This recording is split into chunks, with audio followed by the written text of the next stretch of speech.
Hi everyone, I just wanted to do a quick video to talk about one of my favourite parts of the Socratic literature.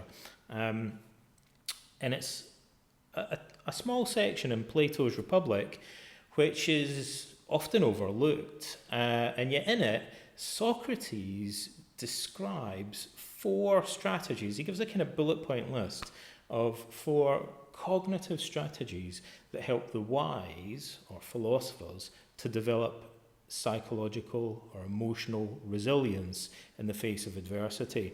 And so I kind of call this a Stoic Socrates, because some of the things he says clearly seem to preempt the emphasis on emotional resilience building in later Stoic philosophy. So it's a very curious thing.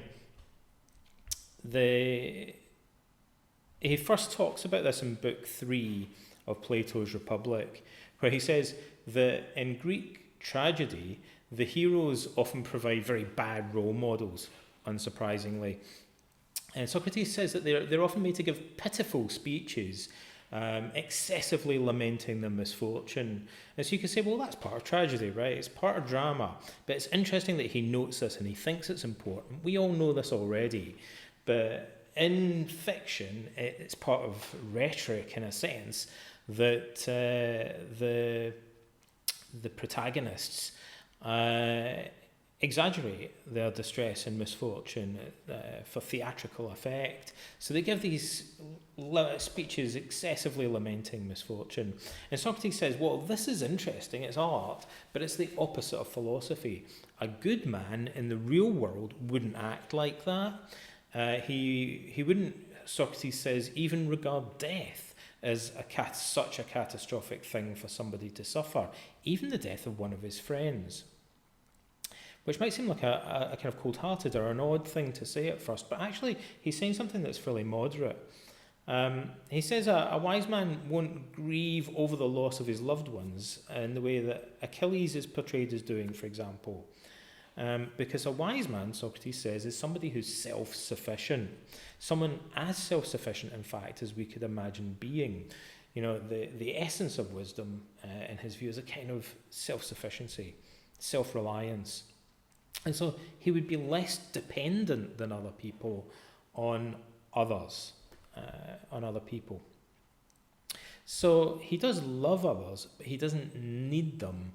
Or at least he doesn't need them as much as those who grieve excessively or the unwise do. So losing his son, his brother, his possessions or anything would seem less catastrophic or less dreadful to the wise and good man than it would to other people, he claims. Now notice crucially he doesn't say that they wouldn't be upset about it at all, just that they would be proportionately less upset than the majority of people. They'll bear misfortune more calmly. They won't complain about it as loudly, he says. And then he sets this aside for a long time, and he returns to it at the end of the Republic in Book 10. And now he's more explicit about saying that he's claiming training in philosophy could teach us to develop this kind of emotional resilience, which he thinks is characteristic of the ideal wise man, of the sage. And he recalls his earlier conversation about this. He returns to it and he builds on it.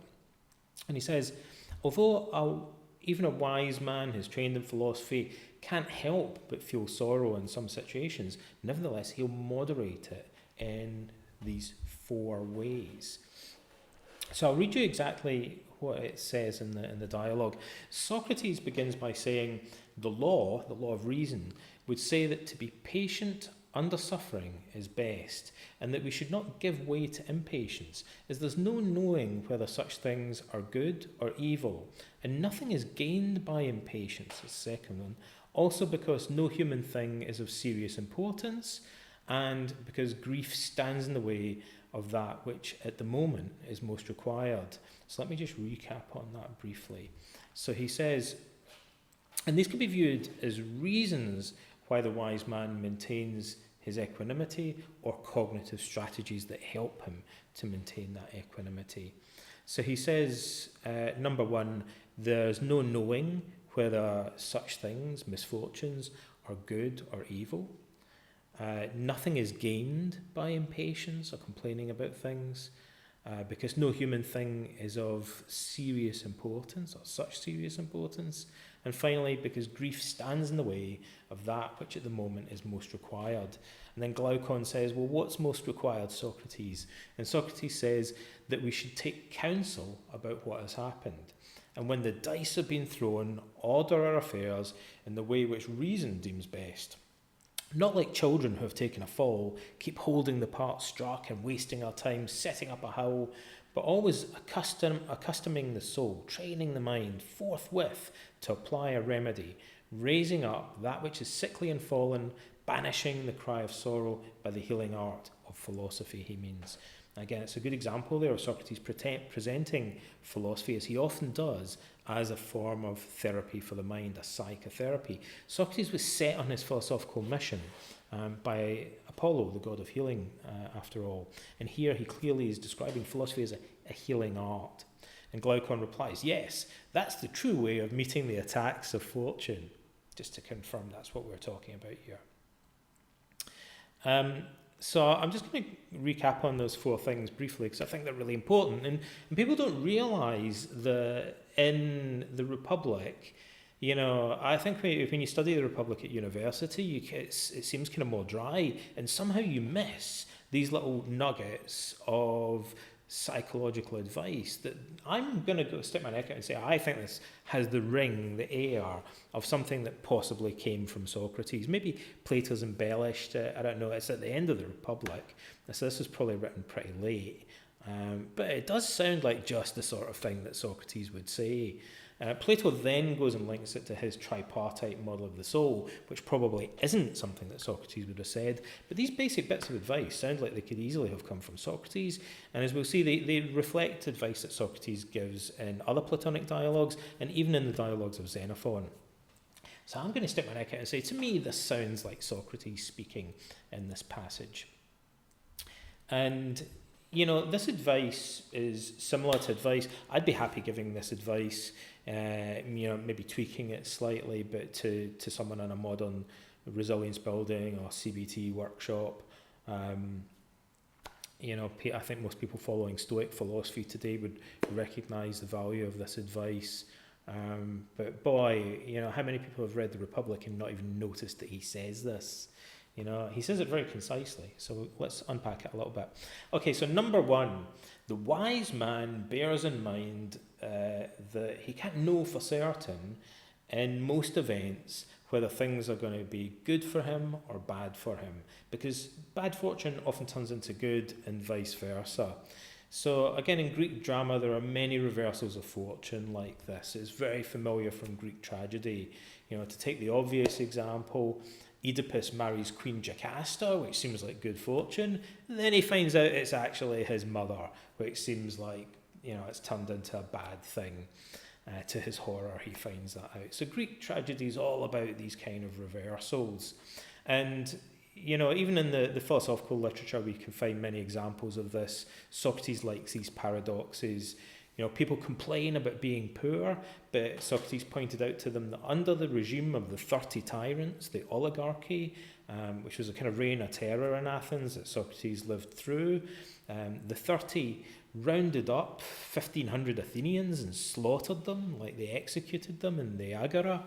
And they mainly picked on Democrats and wealthy immigrants because they wanted to seize their assets. So if you were rich and you happened to live in the regime of the 30 tyrants, your good fortune in being wealthy could get you beheaded because they wanted to take your money. So people who were kind of anonymous and poor, they'd complain about the poverty and lack of reputation. Socrates would say, well, this turned out to be like in your interests when the oligarchy took power, because it meant that you avoided being butchered by them and having your property stolen. And so we can't always be certain like whether something's actually in our interests or not.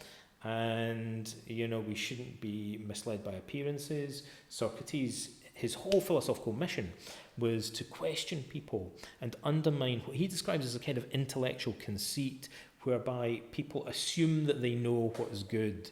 And the method of Socratic question is all about puncturing that. In the Apology, he describes that very clearly. It's a conceit that people have, that they know, a sort of arrogance, and that they think they know about virtue and what's truly good in life. But when he questions them, that just kind of falls apart. And that's linked to what he's saying here. Like, we shouldn't be conceited and jump to conclusions about what's good or bad in any given situation. In fact, Socrates would say it's the way that we deal with the situation that really constitutes our true good, or what's truly bad for us, depending whether we respond wisely or foolishly to the situation. There's also a really interesting example of this in Plato's Apology, where at the end of the trial, the last thing that Socrates says, the last words he utters are these: "The hour of departure has arrived, and we go our ways. I to die, and you to live. Which is better? God only knows." Now, it clearly seems to mirror this strategy. We can't be certain what's good or bad in any situation, and so we should kind of reserve judgment or suspend judgment rather than kind of just assuming it's a catastrophe. And so the wise man never kind of has those firm negative catastrophic beliefs that lie at the root of great emotional distress. Number 2, grieving too much does us no good. Now, he could have gone further than that and said grieving over much about things does us more harm than good. And the Stoics really pick up this theme and run with it. They're often saying, in fact, to go perhaps further again, or phrasing it in a slightly different way, one of the favourite maxims of the Stoics is that fear of something is often worse than the thing itself. So grieving, Socrates says, does us no good. It does us more harm than good. It simply adds to our suffering. It's not worth it. Like, what's the point of it? We're just adding another layer to our suffering. It's the point that he's making there. And the Stoics, like I say, would go further and say, not only that, like, the grief is actually worse than the thing that you're grieving about in many cases. So, number 1, we can't always be sure what's good or bad in any situation. Number 2, grieving too much does us no good. Now we're on to number 3, nothing is that important. Socrates says nothing has that much value, axia, or that much importance in the grand scheme of things. Nothing is worth getting that upset about.